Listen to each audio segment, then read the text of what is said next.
Você falou um pouquinho sobre o negócio da norma, eu vou voltar um pouquinho Tá antes, porque há um tempo atrás você tinha me comentado sobre você fez uma tese de mestrado? Eu fiz eu defendi Fala o um meu... pouquinho sobre isso aí. Em 2008, eu Ok. comecei a fazer a minha... na verdade, comecei a cursar o que eles chamam lá na Unicamp como disciplinas especiais, como aluno especial. Então, basicamente, você não tem vínculo com a universidade, você tem que ser aceito, mas você vai lá e faz uma disciplina, 2 no máximo por semestre. Na época, eu trabalhava na Macaferri, então, assim, eles me liberavam meio período por semana para poder estudar. Poder ir lá e fazer e tudo mais. Em 2011, a Unicamp ela uniu geotecnia com estruturas. E foi justamente o período que estava bem complicado dentro da Macaferri de tempo, que eu viajava bastante e tudo mais. Então não dava para poder ir frequentar, não frequentava as aulas, eu não conseguia ir. Ok. Quando eu saí da Macaferri e fui para Lenton, uma das primeiras, eu lembro que foi isso até durante minha entrevista lá. Foi assim, poxa, o que a gente faz? O que a gente tem feito em universidade? Ah, não tem nada feito no Brasil, só fora. Não tinha? Nada. Nada relativo a emendas, nada? Nada. Nenhuma pesquisa, nada. E aí Não. Eu voltei para a Unicamp, faltava uma disciplina. Isso foi em 2011? Isso foi em 2014 já. 14? 3 em 2014 anos depois, não tinha nada, nenhum conteúdo? Zero. Não tinha nada. E aí eu levei para um professor, que tinha sido meu professor na universidade, falei, olha, queria fazer os ensaios aqui na Unicamp, preciso ter isso aqui, né? Ele falou, poxa, quantas disciplinas falta você cursar? Eu falei, falta uma. Ele falou, por que não faz você, então? Eu falei, poxa, a ideia é boa. Levei isso para os americanos, toparam na mesma hora. E os americanos, na época, eles me patrocinaram em tudo. Porque eles deram não só material, mas veio, por exemplo, extensômetro para poder fazer algumas análises do Japão. Veio barra, eu levei, fiz uma parte no Instituto Militar de Engenharia, lá no IME, no Rio de Janeiro. Então, assim, a empresa, a Érico, foi fantástica comigo. Entendi. Porque realmente fez tudo. Então, assim, todo o estudo ele demorou de 2000, eu entrei, fiz a disciplina, né, que eu comentei, como aluno especial, defendi o projeto e tudo mais. E de 2016 ao comecinho de 18, foi onde eu fiz todos os ensaios em laboratório. Que já tinha muito ensaio, lógico, mas laboratório privado, nada feito em universidade. Você se baseou em alguma norma americana para poder fazer isso? Várias. Entendi. Na verdade, tem uma norma brasileira em cima disso, que é a NBR 8548, que inclusive entrou em revisão agora, e eu estou como coordenador dessa norma.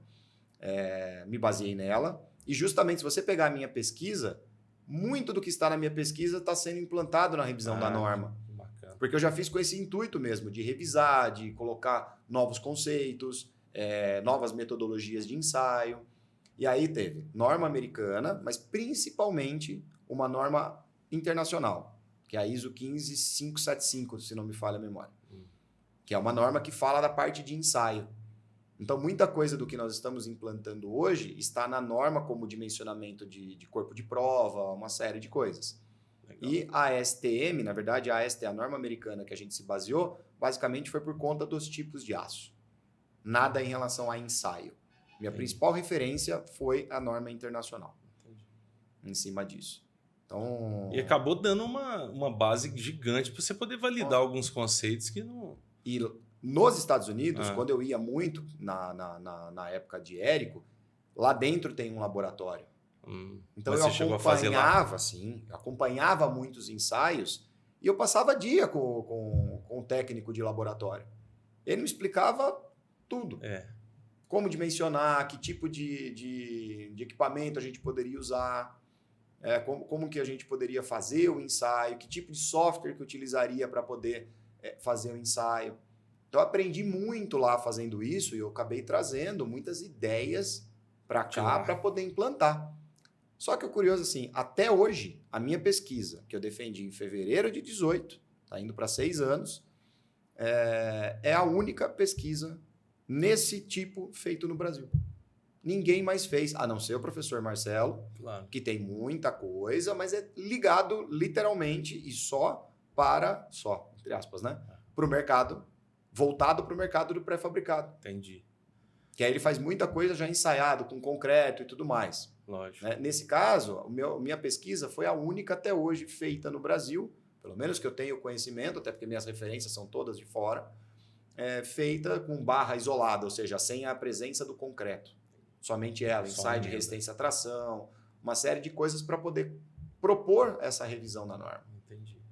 E até hoje é a única. Inclusive, ela está disponível até, obviamente, gratuitamente no site da C4V. Aí, ó.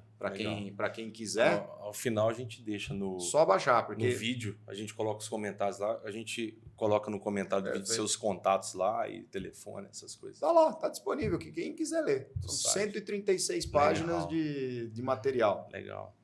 Porque é um conceito assim, eu não sei, né? Percepção minha do mercado de prefabricado, que eu entrei nele em 2006. Mas era um conceito que eu tive contato no prefabricado. Eu nunca tinha tido... Eu já trabalhei com obras, mas nunca tinha tido contato com questão de emenda, né? E o quê? A luva, para mim, servia para poder conectar uma coisa na outra.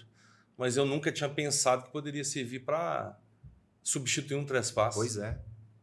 Muitos não sabem. Entendeu? E essa é justamente a questão da consultoria. Okay. Porque o traspasse ele está aí, está todo mundo acostumado, está na norma, todo mundo utiliza isso há 50 anos. Por que mudar? Isso. Por que mudar? Só que hoje em dia, o que está acontecendo? O que eu tenho percebido? Lá atrás, 2014, que parece que faz... Nós temos quase 10 anos já, né? Vai para 10 anos. 9 anos. Pensa bem, 10 anos de Copa no Brasil. Isso. Lá atrás, a luva, para as obras moldadas no local, não era uma coisa tão normal. Ainda não era normal. Não era. 10 anos. Não era. A minha luta naquela época, não que seja tão diferente. Claro. Mas a minha luta naquela época eu preciso colocar conhecimento aonde? Não é simplesmente na obra. É no projetista. Porque o projetista que não tinha tanto conhecimento assim, ou até mesmo receio. Mas aí o que aconteceu? O que começou a acontecer? Grandes centros. Vamos pegar aqui região sudeste. Vamos pegar edifícios altos. Sudeste e sul, né? Tem muita coisa de prédio alto hoje na região sul, sobretudo no Balneário, toda aquela região. Os recordes estão lá. E aí o que acontece? Hoje, qualquer pedaço de terreno que tem na cidade de São Paulo, primeiro, vale ouro. Só que são edifícios cada vez mais altos e cada vez mais esbeltos. Qualquer terreno que tem, o pessoal vai demolir ou vai fazer em um espaço muito pequeno. E aí o que acontece? Uma concentração muito grande de armadura. Ele chega muito próximo da taxa máxima da armadura. Entendi. E aí é muito aço. E aí o pessoal começou a buscar alternativa para isso.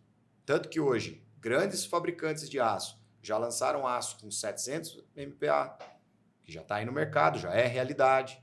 Tem muita coisa a ser estudada ainda, lógico, mas já é realidade. Então eles começaram a inventar algumas coisas novas para não ficar na mesmice. E a luva começou a ser uma excelente alternativa para evitar congestionamento e também para reduzir essa questão da taxa do aço. Boa. Isso nas obras moldadas em loco. Então acabou sendo um negócio que hoje está muito trivial.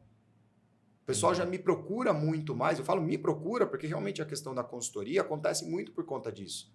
Poxa, Vitor, o projetista colocou aqui luva de emenda. Qual eu uso? E aí que a gente começa a verificar alternativas. Então, tipo, a barra já está instalada no local? Não, ainda não. Opa, então pode ser uma luva rosqueada. Não, a barra já está instalada. Então eu tenho que partir para uma prensada, para uma soldável. Entendi. Tá, eu tenho o comprimento de traspasse de 1,5 m. Para uma barra aqui de 25 milímetros, por exemplo. Qual delas que eu uso? Será que vale a pena economicamente? Ou vale a pena eu utilizar? Então, tudo isso faz parte de uma consultoria que eu presto. Entendi.